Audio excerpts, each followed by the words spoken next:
Assalamualaikum warahmatullahi wabarakatuh. Waalaikumsalam warahmatullahi wabarakatuh. Alhamdulillah, hamdan wa syukran lillah amma ba'du. Ya, yang pertama marilah kita panjatkan puji syukur atas kehadiran Allah Subhanahu wa taala.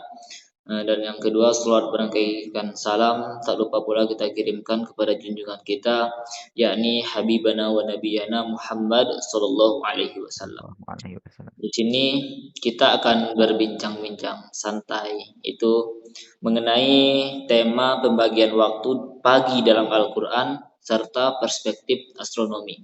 Nah, ini adalah merupakan salah satu dari bagian tugas ujian akhir semester mata kuliah tafsir sains. Sebelum kita masuk ke pembahasan, eh, alangkah lebih baiknya kita memperkenalkan diri terlebih dahulu. Perkenalkan, nama saya Muhammad RDS dan teman saya. Satria Ilham Hadi Winata. Oke, kita langsung saja. Di sini karena tema kita pada kesempatan kali ini itu pembagian waktu pagi dalam Al-Quran. Kita akan masuk ke sesi pertama atau pertanyaan yang pertama yaitu mengenai waktu. Apa itu waktu? Mungkin Mas Ilham bisa menjelaskan apa itu waktu. Kepada Mas Ilham kami persilahkan. Kalau secara istilah ya, waktu itu merupakan suatu rangkaian atau proses dan perbuatan yang sedang berlangsung. Waktu menjadi sebuah interval antara dua kejadian. Waktu juga bisa disebut juga sebagai eh, durasi dari suatu keadaan yang sedang berjalan. Jadi, dalam kehidupan manusia, termasuk dalam kategori waktu ini, dihitung dari kita lahir sampai kita meninggal. Salah satu harta yang paling berharga ya, paling mulia itu adalah waktu. Oleh karenanya kita itu perlu apa ya namanya? Menggunakan waktu sebaik mungkin. Kemudian kalau dalam Islam, waktu ini dipandang memiliki peranan yang sangat penting dalam kehidupan manusia. Al-Quran memandang waktu itu sebagai perhatian yang sangat besar, sehingga banyak ayat yang dimulai dengan sumpah Allah berupa waktu dengan redaksi yang berbagai macam. Eh, Perbedaan eh, arti yang Allah sebutkan dalam Al-Quran ini mempengaruhi pesan dan perintah yang terdapat dalam ayat tersebut. Jadi nanti ada beberapa macam ayat yang mengenai waktu ini, dan setiap ayat itu memiliki pesan yang berbeda-beda. Kemudian kita ini tidak boleh bersumpah kecuali atas nama Allah saja. Jadi kalau kita bersumpah itu hanya boleh menggunakan atas nama Allah. Kecuali Allah itu sendiri yang berhak untuk bersumpah dengan apapun yang dia kehendaki termasuk waktu itu sendiri. Nah, Allah bersumpah dengan waktu ini merupakan keistimewaan dan keagungannya. Allah bersumpah dengan semua rangkaian waktu yang ada. Misalnya waktu malam Allah bersumpah itu walail. Kemudian waktu fajar wal fajar, waktu pagi as-subah, waktu duha wad duha, waktu siang wan nahar, dan waktu sore wal asr. Tepatnya pada Quran surat Al-Asr ayat 1 sampai 2, Quran surat Al-Lail ayat 1 sampai 2, lalu Ad-Duha ayat 1 sampai 2, Al-Fajr ayat 1 sampai 2, dan At-Takwir ayat 18. Nah, ayat-ayat yang menjelaskan bahwa wahyu mempunyai peranan penting dalam kehidupan manusia, Allah tidak bersumpah terhadap sesuatu di dalam Al-Quran kecuali untuk menunjukkan kelebihan dan yang dimilikinya. Allah bersumpah dari perjalanan waktu dalam sehari ini dengan sangat rinci mulai dari pagi hingga sore hari, bahkan hingga malam. Nah, namun yang akan kita bahas pada eh, perbincangan kali ini, itu yang menarik itu adalah mengenai waktu pagi. Nah, jadi nanti kita akan membahas seputar waktu pagi dalam Al-Quran dan perspektif astronomi. Gitu kalau kalau ditanya mengenai apa itu waktu Ya, terima gitu. kasih Mas Ilham yang telah menjelaskan itu apa waktu. Nah, berhubungan tema kita pada kesempatan kali ini yaitu pemakaian waktu pagi. Nah, mungkin Mas Ilham bisa nggak menjelaskan waktu pagi ini ada pembagiannya nggak itu? Apakah ada pembagian dalam waktu pagi ini? Nah, atau bagaimana Mas Ilham? Kalau ditanya pembagiannya Hmm. eh, ada beberapa ayat yang memiliki makna yang berbeda-beda mengenai waktu pagi. Yang pertama itu adalah sahur. Yang menunjukkan waktu pagi ini adalah yang pertama sahur. Sahur berarti penghujung malam atau akhir malam. Sahur dimulai saat sebelum masuk fajar serta menjelang waktu subuh. Nah, lafadz ini makna asalnya itu adalah untuk menyatakan penghujung sesuatu.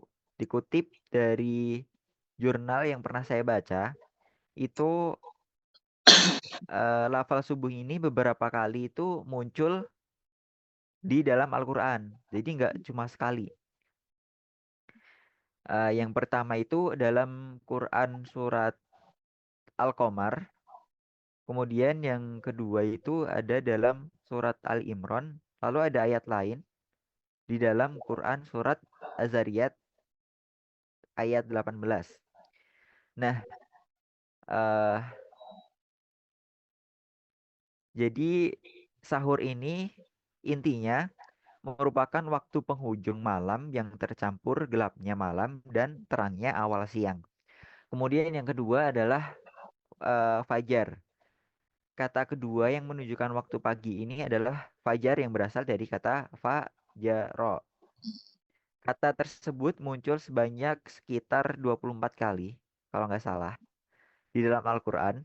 Nah, fajar ini mempunyai makna waktu fajar, atau pengertian lain yaitu membelah, merobek, memancarkan, dan juga durhaka. Secara bahasa fajar juga berarti membelah sesuatu. Lalu lafaz fajar ini jamaknya itu adalah fujar dan fajaroh yang memiliki arti durhaka atau melakukan dosa. Terambil dari kata yang sama, hal ini karena orang yang durhaka atau melakukan dosa telah merobek aturan Allah. Maksud dari makna fajar yaitu membelah dikarenakan waktu tersebut telah merobek atau membelah gelapnya malam. Nah, kalau menurut Kamus Besar Bahasa Indonesia, fajar itu merupakan cahaya kemerah-merahan di langit sebelah timur pada menjelang matahari terbit. Nah, kemudian yang ketiga itu adalah subuh. Kalau dalam bahasa Arab, subuh itu as-subah, jamaknya al-ashbah. Dalam bahasa Arab bermakna awal hari. Nah, subuh ini merujuk pada sebuah warna, yaitu warna kemerahan. Oleh karena itu, waktu ini disebut subuh karena warnanya yang kemerah-merahan.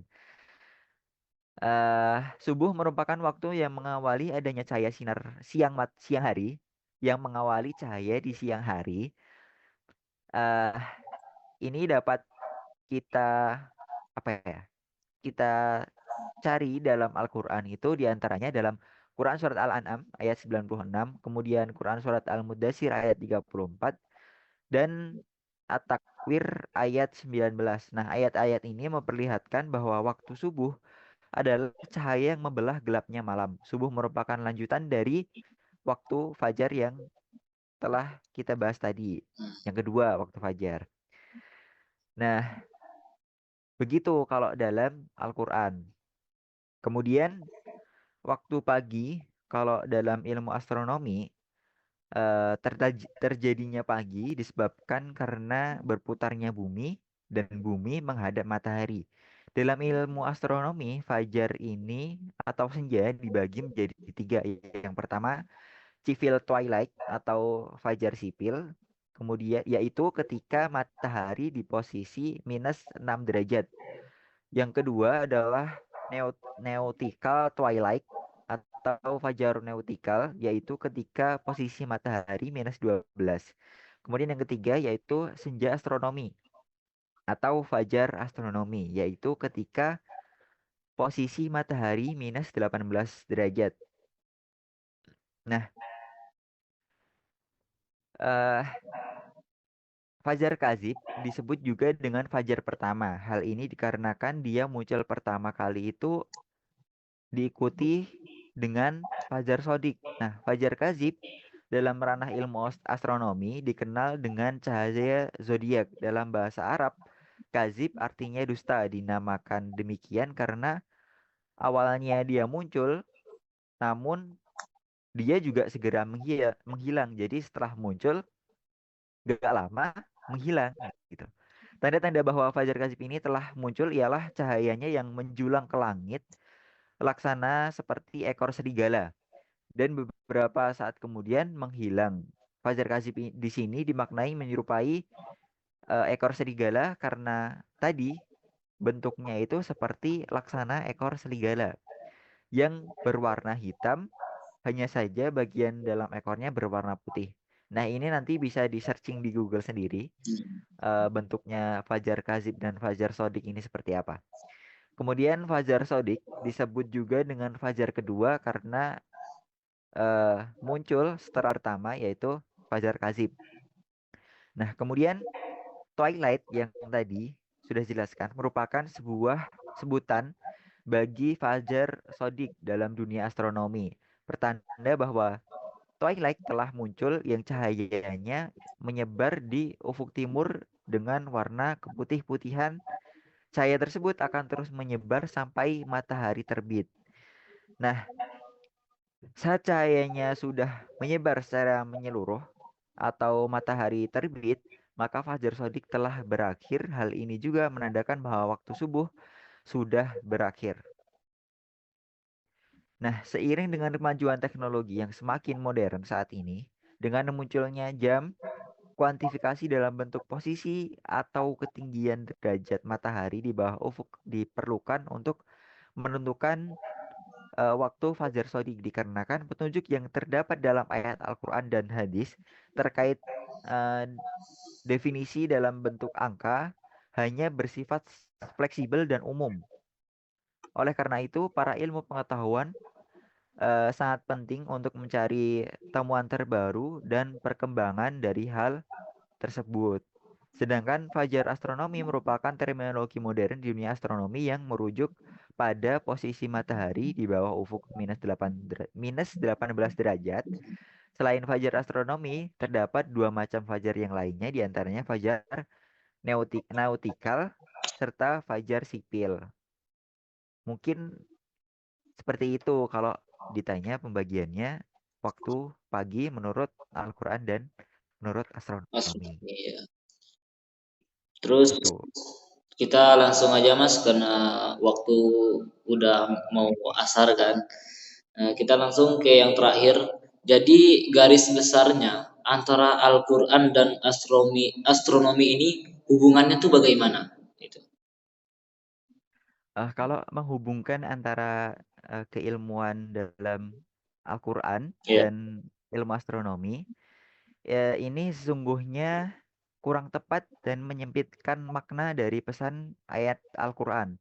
Nah, seharusnya secara idealnya itu ayat Al-Quran diposisikan dinamis dan universal dan memerintah sesuai paradigma yang dikembangkan oleh para mufasir.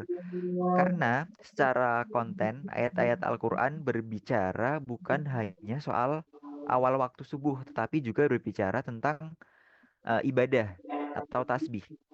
Nah, fajar kazib dan fajar sodik terkait dan berkaitan dengan aktivitas ibadah, sementara fajar modern atau secara ilmu astronomi itu berkaitan dengan aktivitas manusia dan sama sekali tidak berkaitan dengan ibadah. Keduanya berjalan sesuai dengan definisi dan ranahnya masing-masing, fungsinya masing-masing, memiliki kegunaan yang berbeda-beda antara dalam ilmu Al-Quran dan ilmu astronomi. Dengan demikian, tidak bisa dirancukan dengan di mana satu fajar tertentu dilekatkan dengan dalil atau ayat tertentu yang berpotensi menyemitkan makna dari penafsiran ayat tersebut. Begitu. Oke, Mas Ilham, kami ucapkan terima kasih. Ini kita Mas Ilham sudah menjawab beberapa pertanyaan dari kita. Ini juga waktunya udah azan asar. Mungkin kita cukupkan sampai di sini. Semoga apa yang telah kita sampaikan bermanfaat bagi teman-teman yang menonton video ini. Lebih dan kurangnya kami mohon maaf atas segala kesalahan dan kekurangannya. Kami ucapkan billahi taufik wal hidayah. Wassalamualaikum warahmatullahi wabarakatuh. Waalaikumsalam warahmatullahi wabarakatuh.